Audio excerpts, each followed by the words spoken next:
Salut chers auditeurs, salut chères auditrices, bienvenue dans Sans Algo, le podcast qui vous en fait découvrir d'autres. Ici Mathilde Mélin, journaliste pour Slate.fr et auditrice professionnelle de podcasts. C'est un épisode un peu spécial que je vous propose aujourd'hui puisqu'il n'y a ni invité, ni actu et pour cause, je ne vais pas vous recommander un, mais 10 podcasts. Ça n'a pas pu vous échapper, 2021 est derrière nous, c'est l'heure du bilan. J'ai donc sélectionné les 10 podcasts les plus marquants de l'année pour en faire un best-of aux petits oignons, vous m'en direz des nouvelles.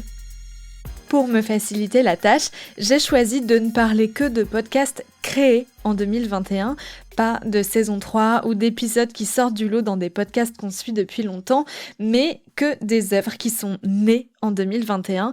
Désolée pour ceux qui ont publié leur premier épisode le 31 décembre 2020. J'ai aussi choisi de ne garder qu'un seul podcast par producteur ou productrice, histoire de laisser de la place à tout le monde. Dans cette sélection donc, il y a du docu, de la fiction, du long, du court, bref, un peu de tout, mais que du très bon. Il n'y a pas de classement particulier, c'est pas un podium, mais plutôt une liste dans laquelle vous pouvez aller piocher à votre guise. Prenez un stylo, c'est parti.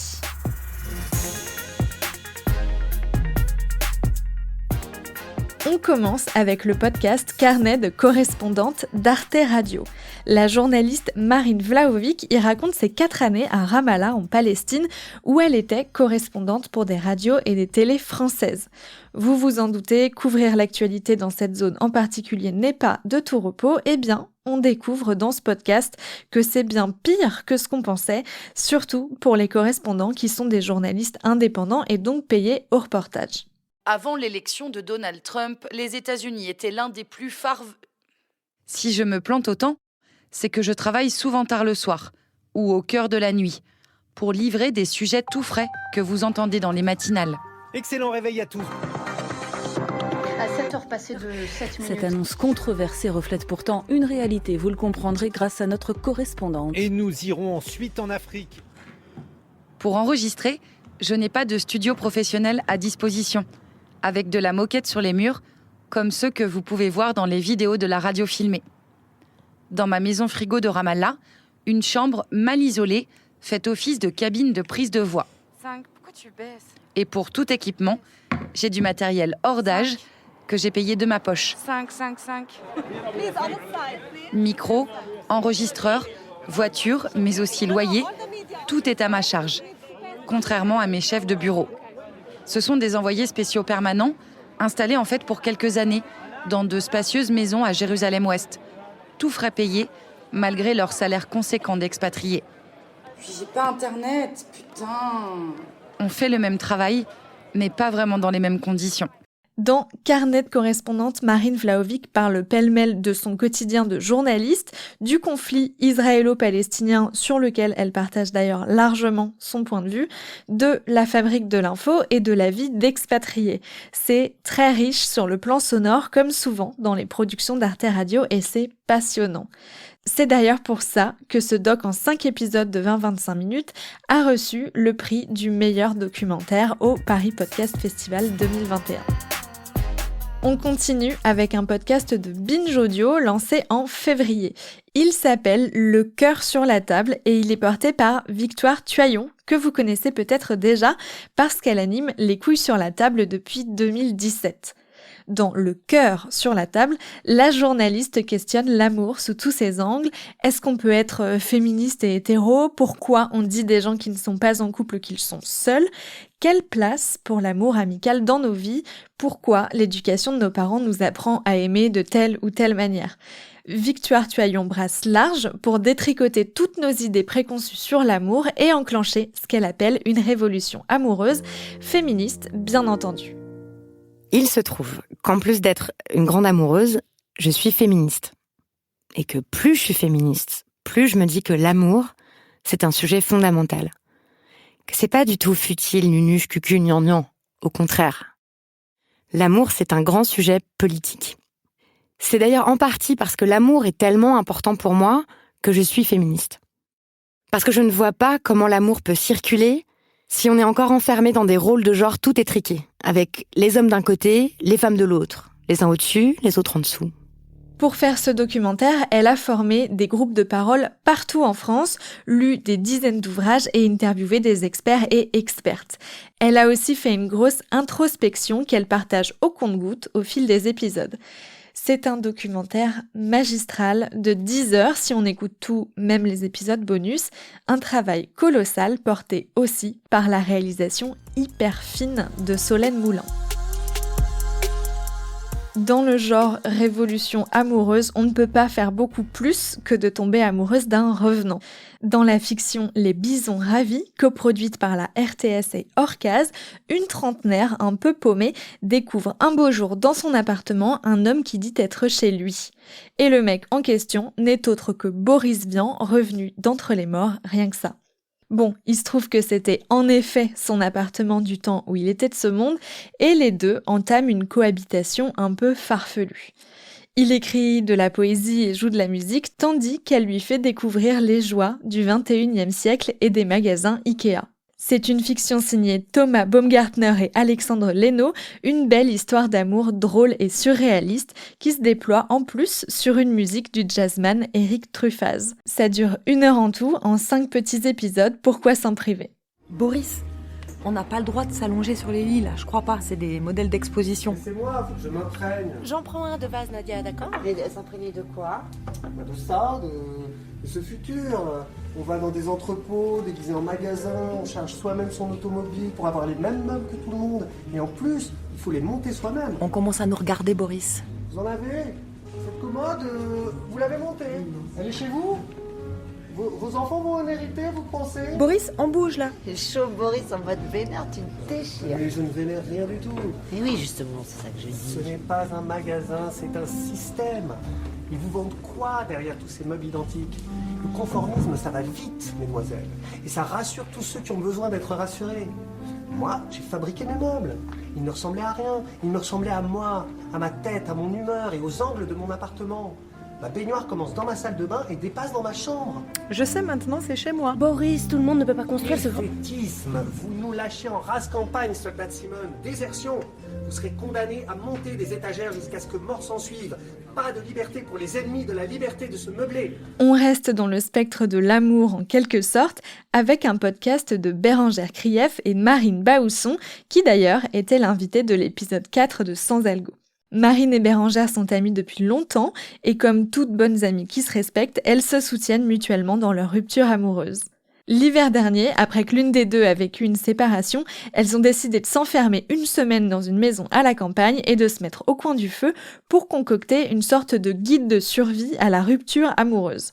Ça s'appelle Phoenix et il y a 26 épisodes, certains très courts, 2-3 minutes, et d'autres plus longs, genre 3/4 d'heure. Certains accompagnent toutes les étapes du deuil, vous savez, le déni, la tristesse, la colère, tout ça, et d'autres sont des conversations enregistrées au coin du feu ou des conseils sur comment bien larguer quelqu'un, par exemple. Voici quelques conseils pour bien quitter la personne. Déjà, peu importe le support, texto, live, mail, Snap, pour les plus jeunes, LinkedIn, pour les plus vieux salariés. Tant que tu assumes, il faut pas faire une mi-molle de la rupture, genre « oui, non ». Pardon, en fait, je me disais qu'on pourrait faire un break, mais si t'as pas envie, on continue. Mais c'est vrai que moi, j'ai réfléchi et que bon, peut-être ce serait pas mal que... Bon, enfin, je sais pas, tu me dis évidemment, mais si... Non, d'accord ? Tu dis que t'es désolé, mais que c'est fini. Et si il ou elle a été méchant ou méchante avec toi, tu dis juste que c'est fini. Tu dis pas que t'es désolé. Faut être honnête, personne n'est désolé. Alors si tu décides de le faire en présentiel, je sais qu'en ce moment avec le Covid, beaucoup pratiquent la télérupture, oui. Mais c'est vrai que le présentiel, ça reste quand même le plus efficace. Voilà, bon. Alors déjà, en présentiel, ce qui est très important, c'est le choix du lieu. On aurait tendance à aller aux petites roquettes d'habitude, voilà, un endroit familier dans lequel on se sent bien. Fausse bonne idée. Ouh là là, malheureuse. Et non, en faisant ça, ça restera à tout jamais le café où tu as rompu en 2006 avec Camille. Voilà, je le sais, moi je me suis gâché le café de la Poste alors qu'il faisait des granolas de folie. Je n'ai jamais pu y refoutre un pied, Marine. La série est à mi-chemin entre du développement personnel et un podcast de confession, mais en même temps il y a de l'humour dans tout ça. C'est assez unique en son genre. Et franchement, il n'y a pas besoin de vivre une rupture pour l'écouter, c'est vraiment très chouette. Mais si vous connaissez quelqu'un qui est en train d'en vivre une, envoyez-lui, ça rebooste pas mal.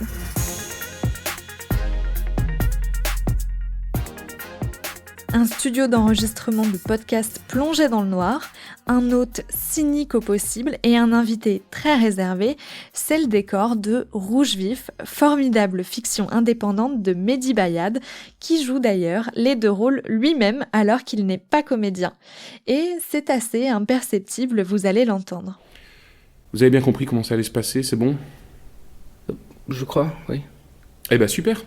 Bon, tout le principe ici, mais je vous l'ai déjà expliqué, c'est qu'en fait on invite des auteurs pour parler de leurs bouquins. Et voilà, c'est tout. Ok. Donc moi je fais une petite intro rapide, et après on démarre.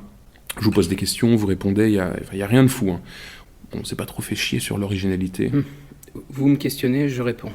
Exactement. Et je vous préviens, je vais prendre un ton un peu familier, donc soyez pas surpris. En fait c'est pour donner l'impression d'une connivence entre nous. Un petit côté informel, genre discussion entre amis. Ok ? On va faire comme si on s'aimait bien, d'accord ? D'accord.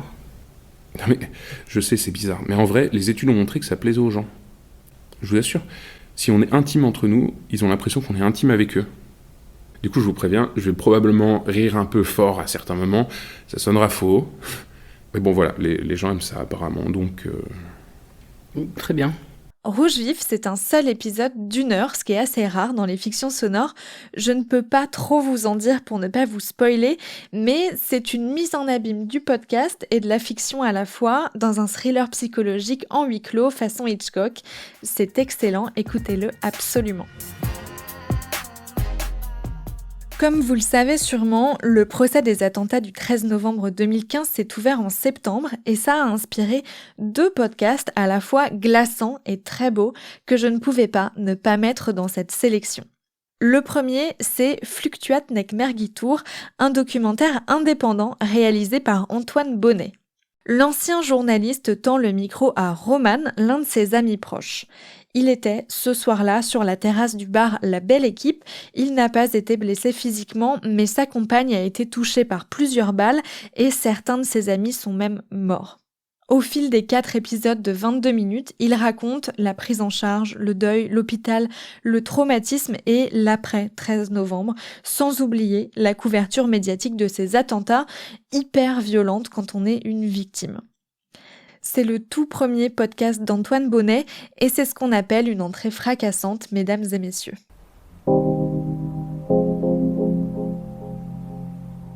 J'ai appris qu'il y avait une photo de la terrasse de La Belle Équipe. On était toujours chez Nathan et je voyais qu'on me cachait quelque chose. Et en fait, on m'a dit que j'avais été pris en photo et que ça faisait la une des journaux. Et j'ai pas voulu la voir tout de suite parce que je me suis dit que ça allait me remémorer des choses et je voulais vraiment me protéger au niveau psychologique.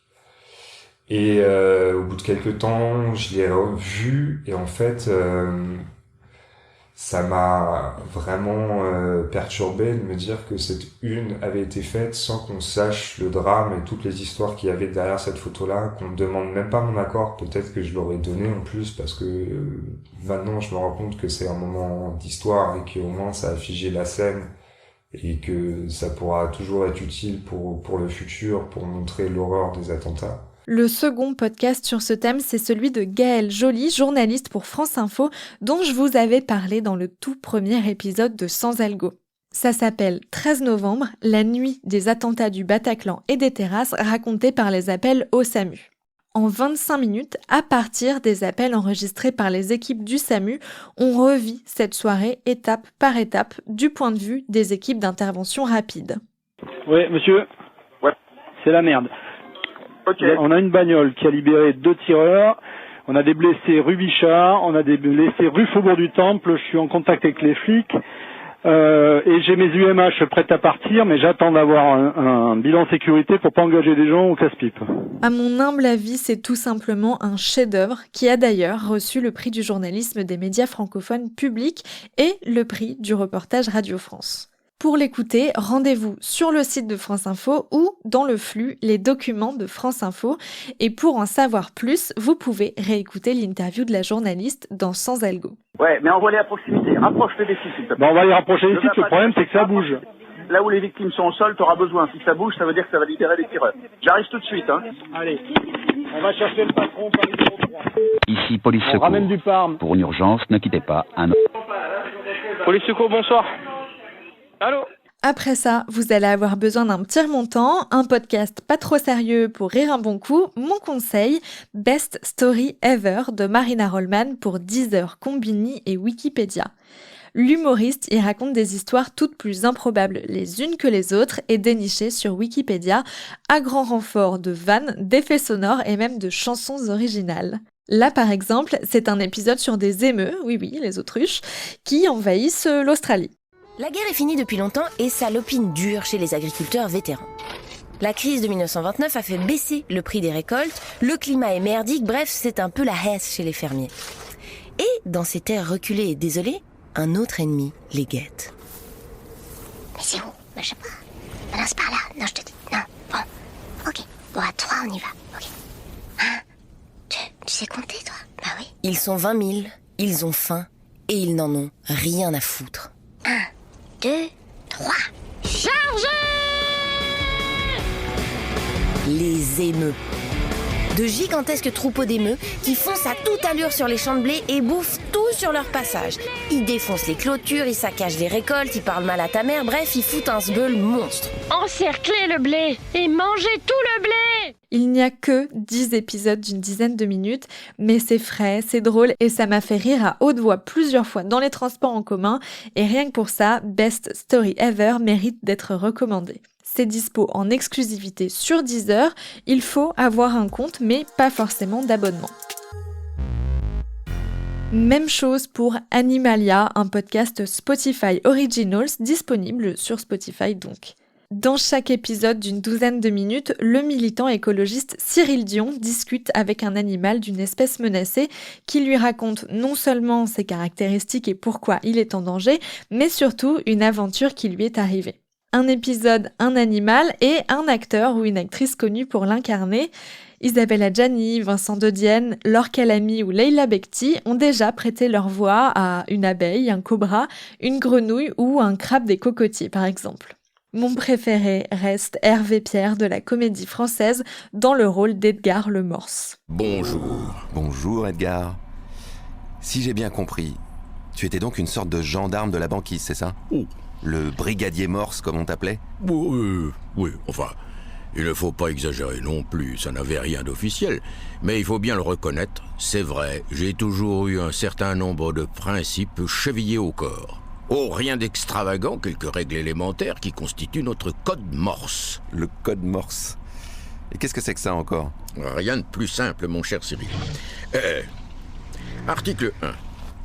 Les morses naissent et demeurent libres et égaux en droit. Article 2. Les morses doivent respect et solidarité à tous les habitants de la banquise.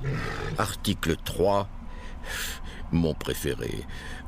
Les morses sont tenus de célébrer le coucher du soleil en chantant. Animalia est un podcast jeunesse pour les enfants donc, mais ça s'écoute très bien quand on est plus grand. Il est disponible en exclusivité sur Spotify. Comme le précédent, il faut avoir un compte mais pas forcément d'abonnement payant pour pouvoir l'écouter. Et enfin, on termine cette sélection avec La Division d'Emmanuel Suarez pour France Culture. C'est une fiction pour adultes, celle-ci, qui suit une thésarde en histoire qui enquête sur la division Charlemagne. C'est un bataillon de l'armée nazie composé de Français volontaires, des collabos, prêts à prendre les armes pour défendre le Troisième Reich. Ça se passe dans les années 90, un demi-siècle après la guerre donc. Ça vient questionner non seulement notre rapport à l'histoire, mais aussi au travail des historiens qui ont voulu raconter la collaboration française. Les acteurs sont top, les dialogues aussi, la réalisation est hyper maligne avec des flashbacks et des flash-forwards, le tout agencé savamment par un narrateur assez malicieux. Nous avons de bonnes raisons de penser que cet homme est ici pour vous tuer. Faites-nous confiance. Je vous garantis une protection complète de la part de nos services. Oh, le consul maintenant. Consul? Vous êtes consul? Mais c'est quoi cette arnaque? Suivez-le, et c'est sûr, vous allez être protégé par ses services, jusqu'à la Santé ou à Fleury-Mérogis. Il fallait pas me mentir. Posez cette arme, Bertrand, s'il vous plaît. Écoutez-moi. Je vais marcher jusqu'à vous et prendre ce fusil.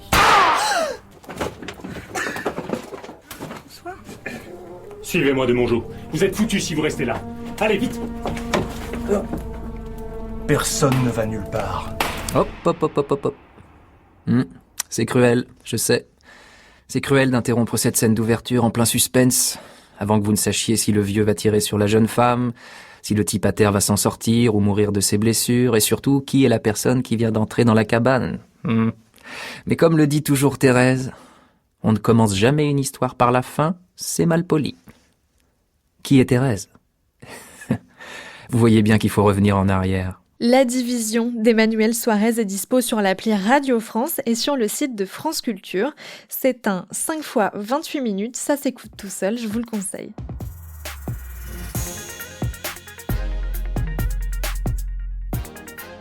Voilà pour ce top des podcasts sortis en 2021. J'espère que ça vous a donné envie de tous les découvrir.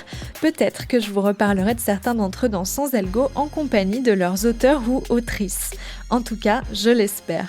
Je vous donne rendez-vous samedi prochain pour un épisode sur les podcasts qui vont revenir ou sortir en 2022 et qui nous font envie. En attendant, dites-nous ce que vous pensez de Sans Algo en nous laissant des étoiles, des commentaires ou des petits mots d'amour à l'adresse mail dans la description de cet épisode. On adore lire vos retours. En tout cas, bonne année, chers auditeurs et auditrices, et à samedi prochain pour des recos 100% Sans Algo. Sans Algo est un podcast de Mathilde Mélin produit par Slate.fr sous la direction de Christophe Caron et Benjamin Septem-Ours.